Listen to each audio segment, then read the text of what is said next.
Movie की शुरुआत होती है 70 मिलियन साल पहले से, जब डायनासोर्स का जमाना था। यहाँ हम देखते हैं कि कुछ अनजान एलियन स्पेसशिप पृथ्वी पर आते हैं और हर जगह एक बॉम्ब गिराते हैं जिन्हें सीड्स कहते हैं। और जहाँ जहाँ वो सीड्स गिर रहे थे वहाँ वहाँ एक लोहे की परत बन रही थी जिसे ट्रांसफॉर्मियन कहते हैं। और उस ट्रांसफॉर्मियन की चपेट में थोड़े बहुत डायनासोर्स भी आ जाते हैं। अब कहानी शिफ्ट होती है प्रेजेंट टाइम में, सन 2016। यहाँ हम देखते हैं कि एक जियोलॉजिस्ट जिसका नाम डार्सी है वो आर्कटिक सर्कल में जाती है। वहाँ पर खुदाई करने वाले लोग डार्सी को एक टीरे का कंकाल दिखाते हैं जो लोहे का बना हुआ था। ये देखकर डार्सी के होश उड़ जाते हैं। अब सीन शिफ्ट होता है यूएसए टेक्सास में। यहाँ पर हम इस मूवी के मेन कैरेक्टर केड येगर को देखते हैं जो कि एक स्ट्रगलिंग रोबोटिक्स इन्वेंटर होता है। केड और केड का दोस्त ल्यूकस एक कबाड़ खाने में जाते हैं जहाँ पर केड को एक पुराना ट्रक मिलता है। फिर केड वो ट्रक ये सोचकर खरीद लेता है कि इस ट्रक के पार्ट्स को बेचकर केड अपनी बेटी की कॉलेज की फीस भर सके। अब अगले सीन में हम देखते हैं हैरोल्ड एटिंजर को।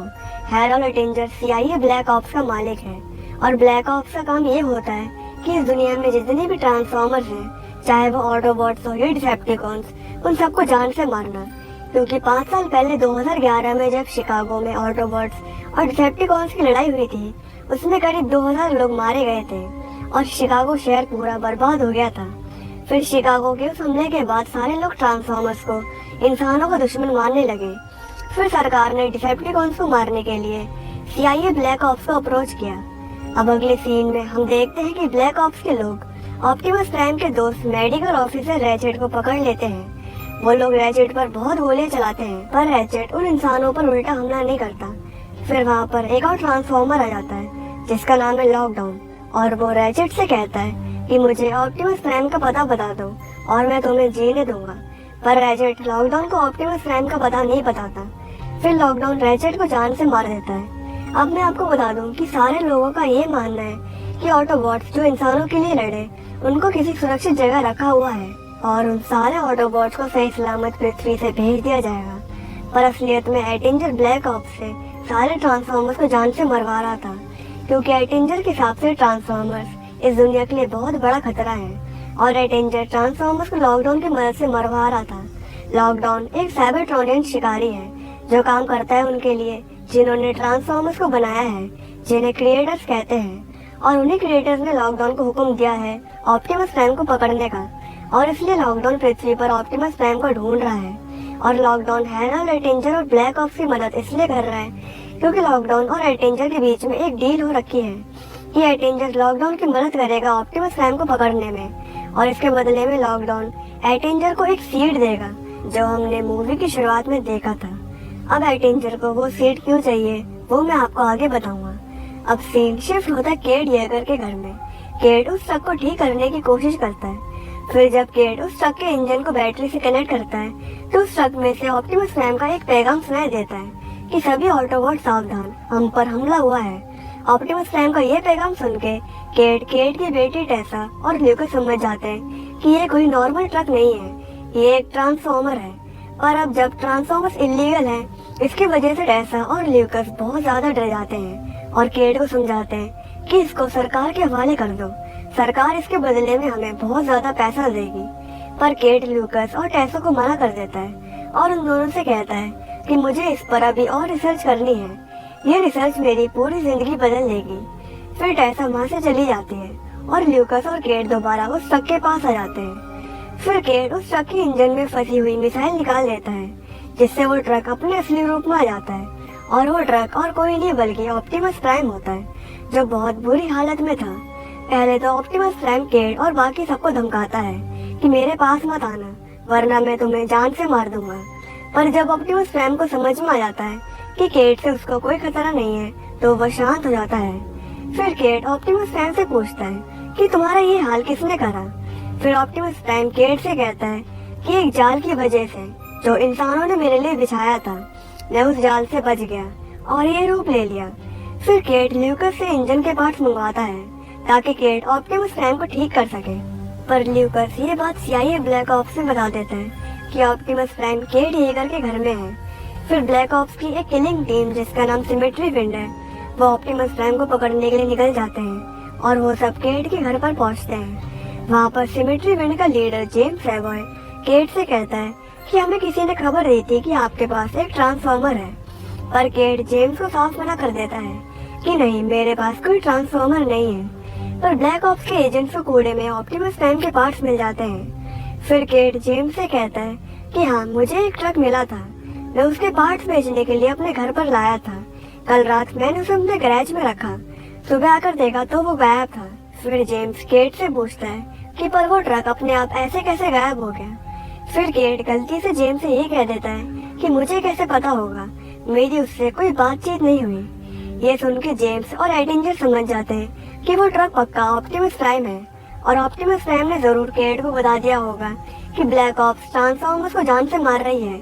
और अगर केट ने ये बात मीडिया में फैला दी तो ये बात सारे लोगों को पता चल जाएगी कि ब्लैक ऑप्स इलीगली डिसेप्टिकॉन्स के साथ ऑटोबॉट्स को भी जान से मार रही है।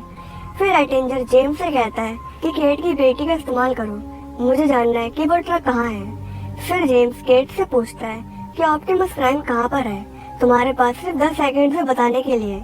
फिर उसके बाद वो आदमी टेसा को शूट कर देगा।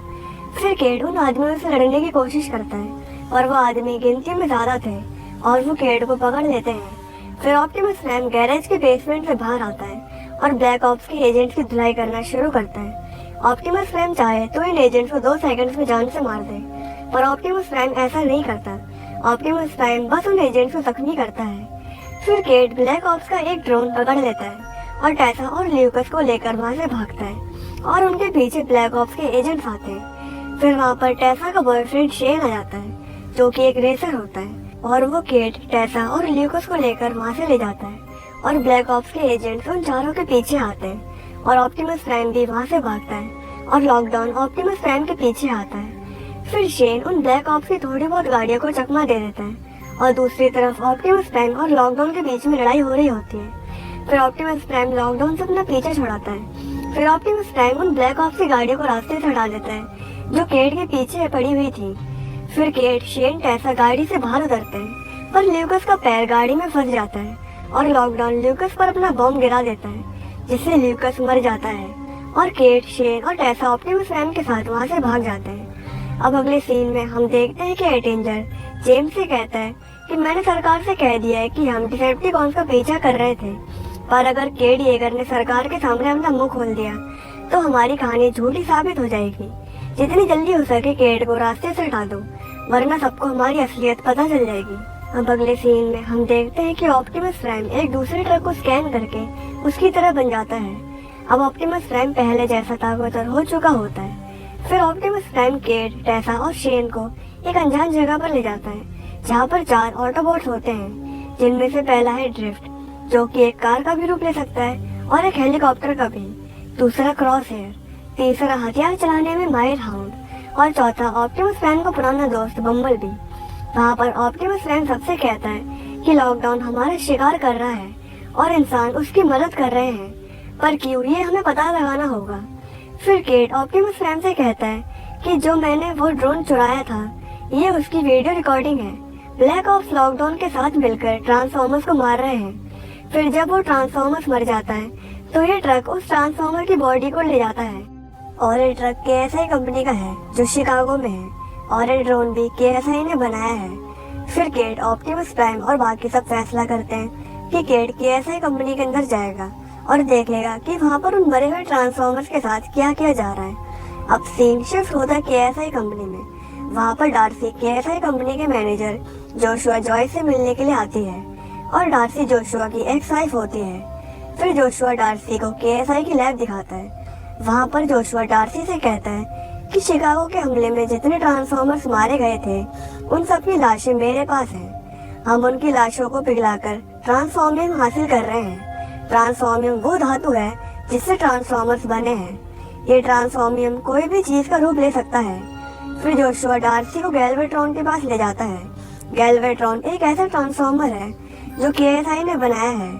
फिर जोशुआ डार्सी से कहता है कि हमने गैल्वेट्रॉन को इस ऑटोबॉट्स, ब्रेन्स और मेगाट्रॉन के दिमाग की मदद से बनाया है। मेगाट्रॉन के दिमाग में जितनी भी जानकारी है ट्रांसफॉर्मर्स के बारे में वो सब ब्रेन्स की मदद से गैल्वेट्रॉन में डाली जा रही है। अब हम खुद के ट्रांसफॉर्मर्स बना सकते हैं। अब अगले सीन में हम देखते हैं कि केट KSI में एक साइंटिस्ट बन के घुस चुका होता है। वहाँ केएसआई की लैब में केड को रैचेट का सर मिलता है जो पिघलाया जा रहा था, और केड ये बात बाकी ऑटोबॉट्स तक पहुंचा देता है कि ये लोग रैचेट को जान से मार चुके हैं। ये बात सुन के ऑप्टिमस प्राइम को बहुत ज्यादा गुस्सा आ जाता है। फिर Optimus prime, hound, drift, Crosshair और बम्बलबी पूरी रफ्तार से केएसआई की तरफ बढ़ते हैं, और रास्ते में बम्बलबी एक दूसरी कार को स्कैन करके उसकी तरह बन जाता है। अब दूसरी तरफ हम देखते हैं कि एटिंजर जोशुआ से मिलने के लिए आया होता है। जोशुआ एटिंजर से पूछता है कि वो सीट कब तक मिलेगा। फिर एटिंजर जोशुआ से कहता है कि लॉकडाउन वो सीट मुझे तब देगा जब लॉकडाउन को ऑप्टिमस प्राइम मिलेगा। अब हमें यहाँ पर पता चलता है कि वो सीट जोशुआ को चाहिए, और ये काम जोशुआ के लिए एटिंजर कर रहा है, और इसके बदले में जोशुआ एटिंजर को केएसआई का सीईओ और फेमस बना देगा। और जोशुआ को वो सीट इसलिए चाहिए क्योंकि जोशुआ उस सीट की मदद से और ट्रांसफॉर्मिंग बनाना चाहता है। जैसे हमने मूवी की शुरुआत में देखा था कि जहाँ पर वो सीट गिर रहे थे वहाँ पर ट्रांसफॉर्मिंग की परत बन रही थी, और अब जोशुआ उस सीट को एक खाली जगह पर ब्लास्ट करके उससे इतना ट्रांसफॉर्मिंग बना लेगा जिससे वो एक पूरी ट्रांसफॉर्मर्स की फौज खड़ी कर सकेगा। और यहाँ पर एक बात और है कि जोशुआ को ये नहीं पता कि जो ऑटोबॉट्स जोशुआ की लैब में हैं वो एटिंजर ने ही मरवाए थे, जैसे रैचेट हो गया और भी बहुत सारे ऑटोबॉट्स। जोशुआ को ये लग रहा था कि ये 5 साल पहले शिकागो हमले में मारे गए हुए ट्रांसफॉर्मर्स की लाशें हैं। अब दूसरी तरफ हम देखते हैं कि केएसआई के गार्ड्स को केड पर शक होने लग जाता है। वो समझ जाते हैं कि केड एक घुसपैठिया है। फिर केड को एटिंजर के पास ले जाते हैं। वहाँ पर एटिंजर केड से कहता है कि मैं तुमसे ये आखिरी बार पूछ रहा हूँ, ऑप्टिमस प्राइम कहाँ पर है। अब दूसरी तरफ हम देखते हैं कि ऑप्टिमस प्राइम और बाकी सब केएसआई तक पहुँच चुके होते हैं। फिर बम्बलबी और ड्रिफ्ट केड को बचाने के लिए केएसआई की बिल्डिंग के अंदर घुस जाते हैं और केड को सही सलामत उस रूम से बाहर निकाल लेते हैं। फिर ऑप्टिमस प्राइम, हाउंड और क्रॉसहेयर दूसरी तरफ से केएसआई बिल्डिंग के अंदर घुसते हैं और केएसआई की लैब को तबाह करना शुरू कर देते हैं और ब्रेन्स को छुड़ाकर वहाँ से चले जाते हैं। फिर एटिंजर जोशुआ से कहता है कि गैल्वेट्रॉन और स्ट्रिंगर को एक्टिवेट करो, ऑप्टिमस प्राइम को पकड़ने का इससे अच्छा मौका नहीं मिलेगा। फिर जोशुआ गैल्वेट्रॉन और स्ट्रिंगर को भेजता है ऑटोबॉट से लड़ने के लिए। फिर जब गैल्वेट्रॉन अपने असली रूप में आता है तो पहले तो वो 3-4 गाड़ियों को तहस नहस कर देता है। फिर गैल्वेट्रॉन ऑटोबॉट्स पर अपने आप 4 रॉकेट फायर कर देता है। फिर ऑप्टिमस प्राइम को अपने असली रूप में आना पड़ता है गैल्वेट्रॉन से निपटने के लिए। फिर गैल्वेट्रॉन और ऑप्टिमस प्राइम के बीच में लड़ाई शुरू होती है और ऑप्टिमस प्राइम गैल्वेट्रॉन की खूब धुलाई करता है। फिर ऑप्टिमस प्राइम गैल्वेट्रॉन को जान से मारने वाला होता है, पर ऑप्टिमस प्राइम पर पीछे से कोई हमला कर देता है और वो हमला करा होता है लॉकडाउन ने। फिर लॉकडाउन ऑप्टिमस प्राइम को पकड़ लेता है और साथ में टेसा को भी, क्योंकि वो ऑप्टिमस प्राइम के पास में ही थी। फिर केड और शेन टेसा को बचाने के लिए भागते हैं, पर अब बहुत देर हो चुकी थी। अब दूसरी तरफ हम देखते हैं कि लॉकडाउन ऑप्टिमस प्राइम से कहता है कि तुम्हें क्या लगता है कि तुम पैदा हुए थे? नहीं, तुम बनाए गए थे और अब तुम्हारे बनाने वाले तुम्हें वापस पाना चाहते हैं। फिर लॉकडाउन ऑप्टिमस प्राइम को पिंजरे में बंद कर देता है। फिर लॉकडाउन के शिप पर जेम्स एवॉय वो सीड लेने के लिए आता है और टेसा दूर से जेम्स को वो सीड लेते हुए देख लेती है। अब दूसरी तरफ केड और शेन, हाउंड, बम्बलबी, ड्रिफ्ट और क्रॉसहेयर को ले आते हैं। फिर वो सब लॉकडाउन की शिप पर चढ़ते हैं। फिर केड और शेन अलग जाते हैं और क्रॉसहेयर, ड्रिफ्ट और हाउंड अलग। फिर केड और शेन टेसा को ढूंढ लेते हैं और हाउंड और क्रॉसहेयर ऑप्टिमस प्राइम को। फिर ऑप्टिमस प्राइम हाउंड से कहता है कि इस शिप के हिस्से हो सकते हैं, जिस हिस्से में हम सब हैं उसको जल्दी से अलग कर दो। फिर हाउंड शिप के उस हिस्से को अलग कर देता है जिसमें केड, शेन, टेसा और बाकी और ऑटोबॉट्स थे, और लॉकडाउन फुल रफ्तार के साथ स्पेस की तरफ निकल जाता है। अब दूसरी तरफ जोशुआ एटिंजर से कहता है कि मैं चाइना जा रहा हूँ, वो सीड तुम वहीं पर ले आओ। अब सीन शिफ्ट होता है ऑप्टिमस प्राइम पर। ऑप्टिमस प्राइम केड से कहता है कि तुम्हें अंदाजा भी नहीं है कि तुम अपने ऊपर कौन सी मुसीबत ले आए हो। फिर केड ऑप्टिमस प्राइम से पूछता है कि क्या मतलब। फिर ब्रेन्स केड को समझाता है कि वो गैल्वेट्रॉन के अंदर जो मेमोरी है वो मेगाट्रॉन के दिमाग से गैल्वेट्रॉन के दिमाग में डाली गई थी, और मेगाट्रॉन का दिमाग इतना भी बेजान नहीं था जितना केएसआई के लोगों ने सोचा था। मेगाट्रॉन का दिमाग अभी भी सोच सकता है और मेगाट्रॉन को जरूरत थी एक शरीर की, और फिर केएसआई ने गैल्वेट्रॉन को बनाया मेगाट्रॉन के दिमाग से। और केएसआई के लोग कितना भी कह लें कि वो गैल्वेट्रॉन है, पर असल में वो मेगाट्रॉन है। फिर गैल्वेट्रॉन ने केएसआई के बाकी ट्रांसफॉर्मर्स को अपने वश में कर लिया, जैसे स्ट्रिंगर। फिर ऑप्टिमस प्राइम केट से कहता है कि गैल्वेट्रॉन को वो सीड चाहिए। फिर शेन ऑप्टिमस प्राइम से पूछता है कि अब ये सीड क्या चीज है। फिर ऑप्टिमस प्राइम शेन से कहता है कि करीब 70 मिलियन साल पहले हमको बनाने वालों ने हमें बनाने के लिए तुम्हारी दुनिया बर्बाद कर दी। उन्होंने पृथ्वी पर सीड्स गिराए और उस सीड की वजह से पैदा हुआ ट्रांसफॉर्मियम, और उस ट्रांसफॉर्मियम से हम सब बने हैं। और अब गैल्वेट्रॉन इतिहास को दोहराना चाहता है। गैल्वेट्रॉन वो सीड एक बड़े शहर में ब्लास्ट करना चाहता है ताकि उस सीड के ब्लास्ट होने से बहुत सारा ट्रांसफॉर्मियम बन जाए, और गैल्वेट्रॉन उस ट्रांसफॉर्मियम से डिसेप्टिकॉन्स की पूरी फौज बना लेगा। फिर केट जोशुआ को सावधान करके कहता है कि तुम्हारे जितने भी ट्रांसफॉर्मर्स हैं वो सब गैल्वेट्रॉन के वश में हैं। गैल्वेट्रॉन मेगाट्रॉन ही है और गैल्वेट्रॉन को उस सीड के पास मत जाने देना। फिर जोशुआ केट से कहता है कि तुम्हारा दिमाग खराब हो गया है, मैं गैल्वेट्रॉन को कंट्रोल करता हूँ, मैंने ही उसे बनाया है। फिर केट जोशुआ से कहता है कि मुझे पता है कि तुम अंदर ही अंदर अच्छी तरह से जानते हो कि गैल्वेट्रॉन तुम्हें कंट्रोल करता है। फिर केट टेसा और शेन को लेने के लिए वहाँ पर पुलिस आ जाती है। फिर हाउंड केट से कहता है कि अगर हमें चाइना जाकर वो सीड लाना है तो हमें अभी निकलना होगा। फिर ऑप्टिमस प्राइम केट से कहता है कि फिक्र मत करो, हम वो सीड ले आएंगे और उसके बाद हम इंसानों की रक्षा नहीं करेंगे।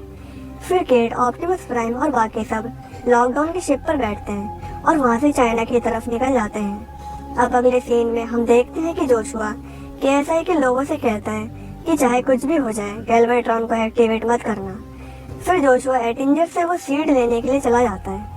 अब दूसरी तरफ हम देखते हैं कि गैल्वेट्रॉन अपने आप ही एक्टिवेट हो जाता है और KSI की लैब में तबाही मचाना शुरू कर देता है। फिर गैल्वेट्रॉन KSI में जितने भी जोशुआ के बनाए हुए ट्रांसफॉर्मर्स थे उनको एक्टिवेट कर देता है। फिर गैल्वेट्रॉन सारे डिसेप्टिकॉन से कहता है कि जाकर वो सीड लेकर आओ। फिर जब जोशुआ को पता चलता है कि गैल्वेट्रॉन अपने आप एक्टिवेट हो गया तो जोशुआ समझ जाता है कि केट सही कह रहा था। फिर जोशुआ जल्दी से वो सीड लेकर भागता है और डार्सी और जोशुआ के मैनेजर सू यूइमिंग जोशुआ को सही सलामत एक ऊंची बिल्डिंग की छत पर पहुंचा देती हैं। अब दूसरी तरफ हम देखते हैं कि वहाँ पर गैल्वेट्रॉन और बाकी डिसेप्टिकॉन्स जोशुआ से वो सीड लेने के लिए हांगकांग पहुंच जाते हैं और उस ऊंची बिल्डिंग की छत पर ऑटोबॉट्स आ जाते हैं। फिर जोशुआ वो सीड केट को देने की कोशिश करता है पर डिसेप्टिकॉन्स की नज़र ऑटोबॉट्स पर पड़ जाती है और वो उस स्पेसशिप पर हमला कर देते हैं, जिससे हाउंड, बम्बलबी, केट, टेसा और शेन स्पेसशिप से बाहर गिर जाते हैं और ऑप्टिमस प्राइम, ड्रिफ्ट और क्रॉसहेयर उस स्पेसशिप के अंदर ही रह जाते हैं और वो स्पेसशिप थोड़ी दूर एक जंगल में जाकर लैंड हो जाती है। अब इतनी देर में लॉकडाउन को भी पता चल जाता है कि ऑप्टिमस प्राइम मेरे स्पेसशिप का एक हिस्सा लेकर भाग गया है। अब अगले सीन में हम देखते हैं कि जेम्स सेवॉय भी वहाँ पर पहुँच जाता है और केट पर गोलियां चलाने लगता है। फिर केट वहाँ से भागता है और जेम्स केट के पीछे आता है। फिर केट और जेम्स के बीच में लड़ाई शुरू होती है और केट जेम्स को बिल्डिंग से नीचे गिरा देता है। फिर केट टेसा के पास आ जाता है। अब अगले सीन में हम देखते हैं कि ऑप्टिमस प्राइम एक तलवार से डायनाबॉट्स के पिंजरे को तोड़ देता है ताकि वो डायनाबॉट्स ऑप्टिमस प्राइम और बाकी ऑटोबॉट्स की लड़ाई में मदद कर सके। अब मैं आपको बता दूं कि डायनाबॉट्स कौन है। डायनाबॉट्स दरअसल में ट्रांसफॉर्मर्स ही होते हैं ऑटोबॉट्स और डिसेप्टिकॉन्स की तरह, और ये बहुत पुराने ट्रांसफॉर्मर्स होते हैं जिन्हें लॉकडाउन में पकड़ लिया होता है क्रिएटर से कहने पर, और ये ट्रांसफॉर्म होकर डायनासोर का रूप ले सकते हैं। जैसे ऑप्टिमस प्राइम ट्रक में ट्रांसफॉर्म हो जाता है वैसे ही ये डायनाबॉट्स डायनासोर में ट्रांसफॉर्म हो सकते हैं। फिर ऑप्टिमस प्राइम डायनाबॉट्स के लीडर ग्रिमलॉक से पूछता है कि तुम मेरे साथ हो या मेरे खिलाफ हो, हम तुम्हें आज़ाद कर सकते हैं। फिर ग्रिमलॉक ऑप्टिमस प्राइम को डायनाबॉट्स की लीडरशिप के लिए चैलेंज करता है और अगर ऑप्टिमस प्राइम ने ग्रिमलॉक को लड़ाई में हरा दिया तो डायनाबॉट्स ऑप्टिमस प्राइम का कहना मानने लगेंगे। फिर ऑप्टिमस प्राइम और ग्रिमलॉक के बीच में लड़ाई शुरू होती है। फिर ग्रिमलॉक ट्रांसफॉर्म होकर एक टीरेक्स में बदल जाता है, और अगर आप सोच रहे हैं कि जो टीरेक्स डार्सी को आर्कटिक सर्कल में मिला था और ग्रिमलॉक क्या सेम है, तो ऐसा नहीं है। अब इस लड़ाई में ऑप्टिमस प्राइम ग्रिमलॉक से ज़्यादा ताकतवर होता है और ऑप्टिमस प्राइम ग्रिमलॉक को इस लड़ाई में हरा देता है। फिर ऑप्टिमस प्राइम ग्रिमलॉक से कहता है कि या तो तुम मेरी मदद करो या फिर मरो। फिर ग्रिमलॉक ऑप्टिमस प्राइम की मदद करने के लिए मान जाता है और फिर बाकी डायनाबॉट्स भी ऑप्टिमस प्राइम की मदद करने के लिए मान जाते हैं। फिर ऑप्टिमस प्राइम, ड्रिफ्ट और क्रॉसहेयर डायनाबॉट्स पर बैठते हैं और सीधे केट की मदद करने के लिए निकल जाते हैं। अब दूसरी तरफ हम देखते हैं कि हाउंड, बम्बलबी और केट डिसेप्टिकॉन्स को रोकने की कोशिश करते हैं और टेसा, शेन और जोशुआ वो सीड को लेकर एक दुकान में छुप जाते हैं। फिर हाउंड केट से कहता है कि अब मुझ में और ताकत नहीं बची है और मेरी गोलियां भी खत्म होने वाली है। अब दूसरी तरफ हम देखते हैं कि ऑप्टिमस प्राइम, ड्रिफ्ट, क्रॉसहेयर और डायनाबॉट्स मदद के लिए आ जाते हैं और एक एक करके सारे डिसेप्टिकॉन्स को जान से मारना शुरू कर देते हैं। ग्रिमलॉक अपनी आग से डिसेप्टिकॉन्स को जला देता है और ड्रिफ्ट अपनी तलवार से डिसेप्टिकॉन्स के 2 टुकड़े कर देता है और ग्रिमलॉक आधे डिसेप्टिकॉन्स को अपने मुंह से चबाकर खत्म कर देता है। अब दूसरी तरफ हम देखते हैं कि बम्बलबी स्ट्रिंगर को जान से मार देता है। फिर ऑप्टिमस प्राइम जोशुआ से कहता है कि इंसानों के खात्मे के लिए तुम्हारा विज्ञानी जिम्मेदार होगा। फिर ऑप्टिमस प्राइम सबसे कहता है कि हम तुम्हारे लिए रास्ता बनाएंगे, तुम इस सीड को ब्रिज की मदद से शहर से बाहर ले जाओ। अब दूसरी तरफ हम देखते हैं कि लॉकडाउन ऑप्टिमस प्राइम को पकड़ने के लिए पृथ्वी पर आ चुका होता है। फिर लॉकडाउन अपने शिप का मैग्नेट ऑन कर देता है जिससे लॉकडाउन सारी लोहे की चीजों को उठाकर जमीन पर पटक देता है और उस मैग्नेट की चपेट में डायनाबॉट्स और ऑप्टिमस प्राइम भी आ जाते हैं। फिर ऑप्टिमस प्राइम उस मैग्नेट पर शूट करके उस मैग्नेट को तबाह कर देता है जिससे सब डायनाबॉट्स और ऑप्टिमस प्राइम जमीन पर जोर से गिरते हैं। फिर ऑप्टिमस प्राइम लॉकडाउन को जान से मारने के लिए चला जाता है। फिर केट टेसा से कहता है कि तुम बम्बलबी के साथ यहाँ से जाओ, मुझे ऑप्टिमस प्राइम की मदद करनी होगी। फिर केट ऑप्टिमस के पीछे जाता है और केट को एटिंजर देख लेता है और एटिंजर केट के पीछे जाता है। अब दूसरी तरफ हम देखते हैं कि लॉकडाउन और ऑप्टिमस प्राइम एक खाली जगह पर लड़ रहे होते हैं। दोनों के दोनों एक दूसरे पर भारी पड़ते हैं। फिर वहाँ पर एटिंजर आ जाता है और एटिंजर केट पर बंदूक तान देता है। फिर ऑप्टिमस प्राइम एटिंजर को शूट करके एटिंजर को जान से मार देता है, पर इससे ऑप्टिमस प्राइम का ध्यान लड़ाई से हट जाता है और लॉकडाउन इसका फायदा उठाता है और ऑप्टिमस प्राइम को उठाकर दीवार पर दे मारता है।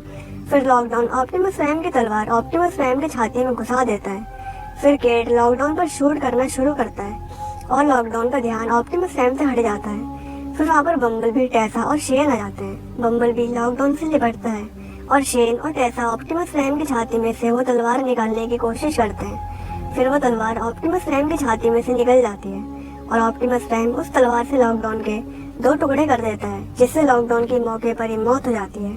फिर वहाँ पर और डिसेप्टिकॉन्स पहुंच जाते हैं। फिर ऑप्टिमस प्राइम लॉकडाउन का बम एक्टिवेट करके टेसा, शेन और केट को वहाँ से ले जाता है और वो डिसेप्टिकॉन्स लॉकडाउन के बम से नष्ट हो जाते हैं। अब दूसरी तरफ हम देखते हैं कि गैल्वेट्रॉन ये कहकर वहाँ से चला जाता है कि मैं वापस आऊँगा। अब अगले सीन में हम देखते हैं कि ऑप्टिमस प्राइम डायनाबॉट्स को आज़ाद कर देता है। फिर डायनाबॉट्स वहाँ से चले जाते हैं। फिर ऑप्टिमस प्राइम सबसे कहता है कि ये सीड हमारे क्रिएटर्स का है। मैं नहीं जानता कि क्रिएटर्स कौन है, पर मेरे सर पर एक इनाम है और अगर मैं पृथ्वी पर रुका तो क्रिएटर्स फिर से किसी और को भेजेंगे मुझे पकड़ने के लिए, जैसे लॉकडाउन को भेजा था। मैं ये सीड पृथ्वी से दूर एक सुरक्षित जगह पर ले जाऊंगा जहाँ इसे कोई ढूंढ ना पाए। फिर ऑप्टिमस प्राइम ऑटोबॉट से कहता है कि येगर परिवार की हिफाजत करना। फिर ऑप्टिमस प्राइम वो सीड को लेकर पृथ्वी से चला जाता है और क्रिएटर्स को एक संदेश भेजता है कि पृथ्वी ग्रह को अकेला छोड़ दो क्योंकि मैं आ रहा हूँ। और यहाँ पर ये मूवी खत्म होती है और इस मूवी के एंड में कोई पोस्ट क्रेडिट सीन नहीं है। तो आप मुझे नीचे कमेंट करके बताइए कि आपको एक्सप्लेनेशन कैसा लगा। अगर अच्छा लगा है तो वीडियो को लाइक और अपने परिवार और दोस्तों के साथ जरूर से शेयर करिए और चैनल को सब्सक्राइब करके साथ में लगे बेल आइकन को भी जल्दी से प्रेस कर दीजिए। तो चलिए मिलते हैं आपसे इसके next part transformer the last night में। तब तक के लिए goodbye, take care and thanks for watching.